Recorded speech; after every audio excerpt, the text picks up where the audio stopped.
Hello guys, welcome back to my channel. आज मैं आपके लिए एक बहुत ही ज़्यादा इंटरेस्टिंग वीडियो लेके आई हूँ जिसमें मैं आपको बताऊँगी कि पाई ने बताई कुछ सच्चाइयाँ और कुछ बातें बताई है पाई ने। पाई ने ये कहा है कि आप लोग सिर्फ एक तरफ की बात सुनते हो, जैसे कि आप लोग सिर्फ लखन की बात सुनते हो, आपने मेरी कोई बात नहीं सुनी है। तो आज मैं आपको सच्चाई बताऊंगा और सोशल मीडिया पे बार बार आना मुझे अच्छा नहीं लगता। मुझे कोई कंटेंट नहीं चाहिए, तो मुझे कोई भी तरह का कंटेंट नहीं चाहिए। मुझे किसी भी वीडियो से कोई भी पैसे नहीं कमाने हैं। जो पाई ने बताया वो सब मैं आपको बताऊंगी। तो पाई ने ये कहा कि गाइस, पाई ने ये बताया कि आप सबको सच बताना चाहिए क्योंकि आप लोगों के साथ नाइंसाफ़ी होगी और मेरे साथ भी नाइंसाफ़ी होगी क्योंकि मैं एक बाप हूँ।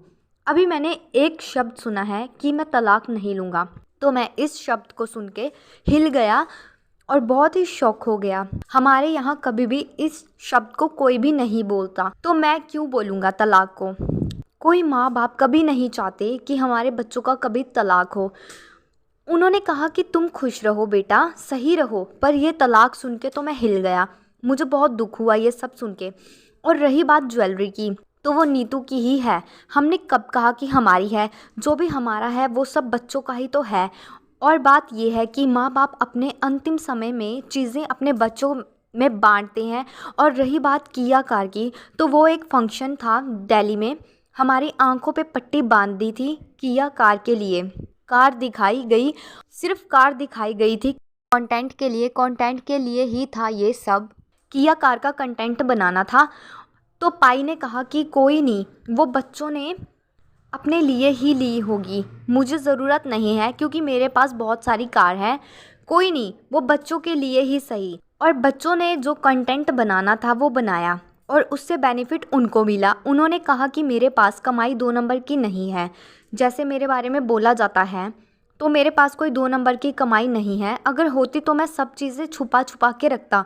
मैं शो ऑफ ना करता कि मेरे पास लग्जरी कार है, मेरे पास ये है, मेरे पास वो है। तो मेरे पास सारी कमाई 1 नंबर की ही है। मेहनत से कमाते हैं, सारे हिसाब है मेरे पास, गवर्नमेंट के नियमों का पालन करते हैं, सब टैक्स है मेरे पास। और बार बार मैं इन सब चीज़ों के रिप्लाई सोशल मीडिया पे नहीं देना चाहता। ना ही मैंने अपना चैनल मोनेटाइज करवाया है। मुझे व्यूज़ से पैसे नहीं कमाने। और रही बात विला की इन्वेस्टमेंट मैंने की है। एंगेजमेंट का सारा खर्चा मैंने किया है, नीतू और लखन का। तो नीतू की मम्मी ने ये तक कहा था कि मेरे पास सिर्फ बेटी है और कुछ नहीं है। तो मैंने उनसे कहा कि मुझे सिर्फ आपकी बेटी ही चाहिए, दहेज लेने और देने के हम बिल्कुल खिलाफ हैं। नीतू की मम्मी ने हमें एक बेटी दी है, सबसे बड़ी बात ये है। और सबसे बड़ी बात है कि बेटी सबसे बड़ी धन दौलत है। हम खुश हैं बहुत। मेरे 2 बेटे हैं, हमें उनके लिए भी बेटियां ही चाहिए और हमें कुछ नहीं चाहिए। नीतू और लखन की एंगेजमेंट का सारा खर्चा मैंने किया था। उनकी एंगेजमेंट को 1 साल हो गया था, तो शादी में मेरा थोड़ा हाथ टाइट हो गया था। तो लखन और नीतू ने कहा कि अब हमें शादी करवानी है और कोई बात नहीं कि हम आपको सपोर्ट करेंगे। तो मैंने उन्हें मना भी किया था, लेकिन उन्होंने इतना कहा तो मैंने कहा ठीक है। ये विला में इन्वेस्टमेंट नहीं की थी, ये शादी में की थी लखन ने। उन्होंने कहा कि तुम मुझे चाहे गालियाँ दो, जूते मारो या बेइज्जती कर लो, लेकिन मैं नहीं कर सकता क्योंकि मैं तुम्हारा बाप हूँ। लेकिन जब मुझे गुस्सा आता है तो मुझसे ये चीज़ें हो जाती है। जैसे मैंने उस दिन मैसेज भी डिलीट किया था, मैं मना नहीं कर रहा था, मैं उस बात को एक्सेप्ट करता हूँ कि ये सब मैंने किया था, सिर्फ गुस्से में किया था। ये सब पाई ने कहा और कहा कि मैं इस चीज़ के पैसे क्यों मांगूंगा जब जब बेटा मेरा, मकान सब मेरे बच्चों का ही तो है और इनका ही रहेगा। बेटा तो मेरा ही है, तो क्यों मांगूंगा मैं। और कहा कि बच्चे खुद चाहे जो मर्जी सोचे, मेरे सोचने का नज़रिया थोड़ा अलग है। और जैसे भम्मू के बारे में आप बोलते हो, तो वो बहुत ही बिजी लेडी है, सुबह जॉब के लिए निकल जाती है और वो रात को आती है, तो वो बहुत ही ज़्यादा मेहनती लेडी है। उनके बारे में ऐसा प्लीज़ ना बोलें। ये सब पाई ने कहा है कि जिनके लिए आप इतना बोलते हो, कुछ से कुछ कहते रहते हो, वो बहुत ही ज़्यादा मेहनत करती हैं और बहुत ही ज़्यादा मेहनती हैं। और आप सब नीतू के लिए मुझे कहते हो, तो आप सब मेरे पास नीतू के लिए जो कहते रहते हो, तो मैं आपको एक बात और बता दूँ। ये पाई ने कहा है, तो मैं आपको एक और बात बता दूँ कि अगर मैं नीतू के बारे में ऐसा सोचता तो मैं नीतू को शादी से पहले घर क्यों रखता। उन्होंने बताया कि कोविड का टाइम था जब नीतू मेरे घर थी और मेरे पिताजी भी इन सब बातों के खिलाफ थे कि शादी के पहले नहीं रखना चाहिए।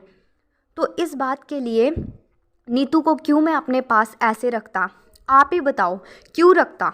नीतू को मैं शादी के पहले घर में क्यों रखता और उनके व्लॉग्स में क्यों आता और मैं उनके कंटेंट क्यों बनवाता। तो ये सब पाई ने कहा है कि मैंने ये सब अपने बच्चों के लिए किया था और जब शादी का टाइम था तो मैं यही चाहता था कि मेरे बच्चों के वीडियोस ट्रेंडिंग पे जाए, उन्हें अच्छी अर्निंग्स हो और उन्होंने ये भी कहा है कि मैं यही चाहता हूँ कि मेरे चारों बच्चे बहुत मेहनत करें और बहुत आगे जाएं। तो उन्होंने कहा मैंने अपने बच्चों के बारे में कभी भी बुरा नहीं सोचा है, तो प्लीज़ आप मेरे बारे में ऐसा गलत मत सोचो। मैं एक बाप हूँ, मैं अपने बच्चों के बारे में बुरा क्यों सोचूंगा और मुझे गलत गलत बोलना बंद कर दो। और मैं तो लखन के पास भी गया था लखन को मनाने के लिए कि चलो घर चलो, पर लखन नहीं आया। वैसे तो उन्होंने कहा कि बच्चे माँ बाप के पास आते हैं और ख़ुद ही माफ़ी मांगते हैं और ख़ुद ही सॉर्ट आउट कर लेते हैं, पर यहाँ उन्होंने कहा कि माँ बाप गए बच्चों के पास पर फिर भी बच्चे नहीं आए। तो उन्होंने कहा इस बात को लेके मुझे बहुत ही ज़्यादा दुख होता है। तो गाइज़ ये सब पाई ने कहा है और सुन के दुख तो बहुत होता है कि रावत फैमिली ऐसे अलग अलग हो गई है। तो गाइज़ मैं तो यही चाहती हूँ कि जल्द से जल्द रावत फैमिली एक हो और उनके व्लॉग्स में ये सब नज़र आएँ। और गाइज़ आपकी क्या राय है मुझे कमेंट सेक्शन में ज़रूर बताना और मैं आपके लिए ऐसी इंटरेस्टिंग वीडियोज़ लाती रहूँगी। तब तक के लिए गाइज़ मेरे चैनल को सब्सक्राइब करना